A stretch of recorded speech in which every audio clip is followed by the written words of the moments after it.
سامعین ناظرین السلام علیکم، آداب۔ انفیکشن کنٹرول سوسائٹی آپ کی صحت کے لیے، آپ کی آگاہی کے لیے مضامین آپ کی سماعت کے لیے پیش کرتی ہے تاکہ آپ اپنی صحت کو بہتر رکھ سکیں اور مسائل سے بچ سکیں۔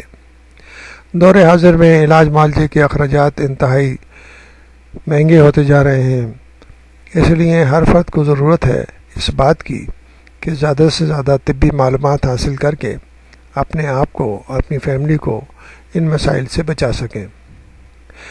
ذیابیطس کی مختلف کمپلیکیشنز اور پیچیدگیوں میں ایک اہم کمپلیکیشن جو ہے وہ پھیپھڑوں یعنی کہ لنگس کا انفیکشن ہے، جو کہ ڈائبٹیز کے مریض کا دفاعی نظام کمزور ہو جاتا ہے، اس لیے اسے کسی بھی قسم کا انفیکشن متاثر کر سکتا ہے۔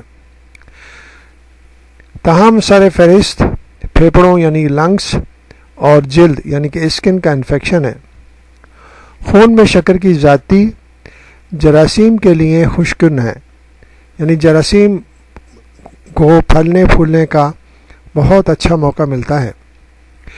گلوکوز جو ہے وہ اس کو نرشمنٹ پرووائڈ کرتا ہے جراثیم کو، اور جراثیم جو ہے نا خوب پھلتے پھولتے ہیں۔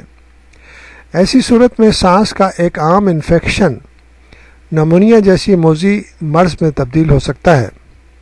تو دوسری جانب ذیابیطس میں مبتلا افراد کے عارضہ قلب یعنی دل کا مریض ہونا، گردے کی تکلیف، شریانوں کی یعنی خون کی نالیوں کی سختی، اعصابی مرض، بینائی کے چلے جانے اور تاخیر سے ٹھیک ہونے والے زخموں جیسی دیگر تکالیف میں مبتلا ہونے کا خدشہ رہتا ہی ہے۔